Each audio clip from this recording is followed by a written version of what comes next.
In this video, I will show you how to manage the ambient occlusion in Unity. So I work with scenes that I used in a previous video. Here we have already full direct and indirect lighting with reflection probes. That's why, because of the reflection probes, the scene is not bluish anymore. You can see it's not super clean. For example, if I select this object, yeah, it's not very nice. But actually, it could be okay. When you will add the texture, perhaps these patches will not appear anymore. Okay, so that this is created by the backlight map. Okay, so sometimes we just let it like that, or you see the wall here not very clean. So we have a few objects like that near the TV. So first, you will put your shader, you will put your color, your texture, and perhaps it will not be visible at all. Okay, if it's visible, we can improve that. So here I will select this object. Here, when I select it in the inspector, I can see his light map. I select it and I see in yellow this is the object. So we see that this object, it's a light map of 1K. Don't use a lot of pixel in the texture. So what we can do, if we think that this specific object has a too low resolution, here scale in light map I will put 2. Okay, but actually this video is not about that. It was just to tell you, yeah, it's not super clean, but actually by experience I tell you it will work after the texture. Okay, so ambient occlusion. We have already kind of ambient occlusion. You see here, it's a bit dark here. So it means when two objects are very close, the ambient occlusion work. Actually, it could be also not the ambient occlusion. It could be just that the global illumination is so accurate that you don't need ambient occlusion. Okay, so how to adjust that? So here I can select this desk, okay, or perhaps whole desk, and if I move it, you see that here there are two things. First, this part, it looks like an ambient occlusion. It's not. It's just the lighting, you know, the bounces of light of the global illumination made that this area is darker. Okay. The ambient occlusion was used because global illumination sometimes is not accurate enough. Some area must be darker. Then we use an ambient occlusion. So here, if you watch this table, perhaps it's not super visible, but around the leg you see an ambient occlusion, or here under the chair.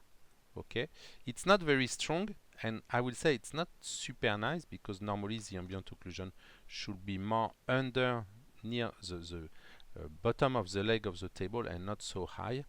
So this ambient occlusion is a real-time ambient occlusion. That's why it's not great, but in some case it will do the job.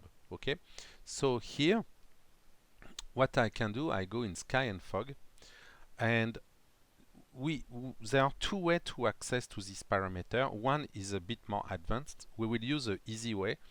Here, this sky and fog volume is actually post-processing. Okay, so that's why you have the exposure, for example. So here I will click on Add Override and I will write Ambient. So with this ambient, I will be able to modify the real-time ambient, the post-processing ambient.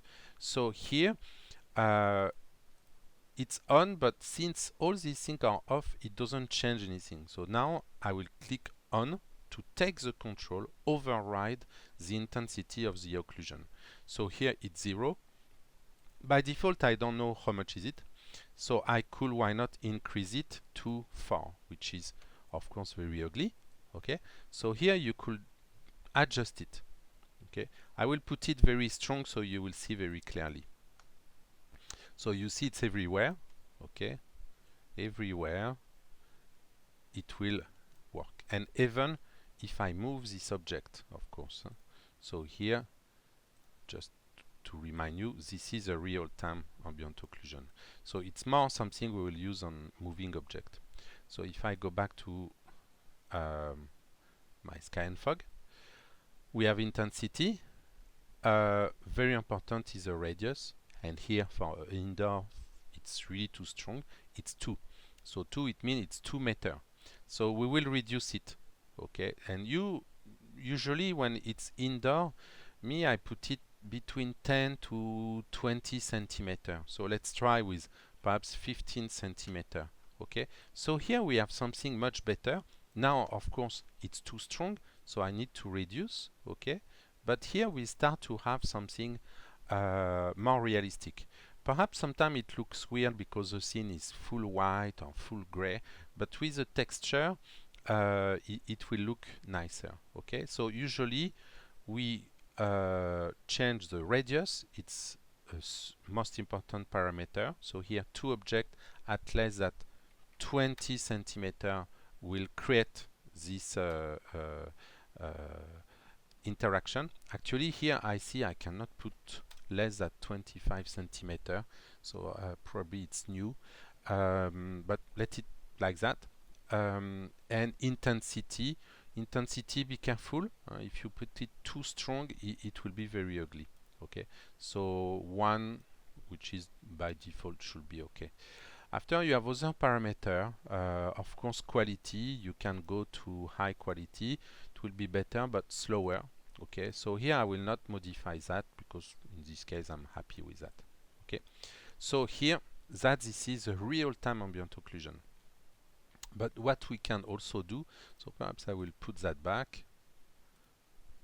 Okay, so we have this ambient occlusion we modified a bit, but you can also bake it. Okay, and if you bake it, it will be a better quality because it will take time to calculate it, so it will be better. So in this case, this is in the lighting parameter. Okay, lighting scene, where we had the global illumination, and when he will bake the global illumination, you can tell him to bake the ambient occlusion. Okay, and here we have to be careful, probably use the same parameter. So here I will use 0.25. Okay, perhaps I can try with just a bit more, 30 centimeter. Indirect contribution, so that is how strong is it. Direct contribution, it's recommended not to change it. It will not be very realistic. So I can start with this parameter. The problem is you will need a few minutes to see the result. Okay, but after it will keep it full time on your scene. Of course, that it will work only on the object contributing to global illumination. So only the static object. Okay, if you have a character moving, of course, it will not be affected by that. Okay, but it can be affected by the real-time ambient occlusion. So this one, if you want to see the result, you need to bake. Okay, so perhaps I will go. Yeah, here I will go back to this chair here, and I will render and see if there is a change. So now we can see more ambient occlusion. Okay, what I could do just to show you, I will go in the sky and fog and turn off completely the direct ambient occlusion. Okay, so the real-time ambient occlusion, I mean, and then you can see that we still have the ambient occlusion. So this ambient occlusion has been baked. To see it, you can go in baked light map. Okay, and you see that this is a baking, and the occlusion is ambient occlusion is in the baking. If I move, for example, this desk, okay, I can see the ambient occlusion. Okay, and this one is much better than the real time. It's more accurate. Okay, it looks really more natural. So you understand, you have two possibilities. One is to bake it. Okay, so you will have a better result. But the thing is, it will bake the ambient occlusion only on the static object, contributing to global illumination. So after, if you have an object moving in your scene, object who don't contribute to GI, in this case, you adjust this ambient occlusion here. So this is a real-time ambient occlusion. Okay, so you can have both together. Okay, so that on your assignment we will see what you need. Perhaps by default you don't need any ambient occlusion, or sometime you will need a bit more. Of course, this ambient occlusion will be more visible in the dark area. In the area where you have a direct lighting touching the object, this ambient occlusion is really too low to be visible. Okay, yeah, that's all. Thank you.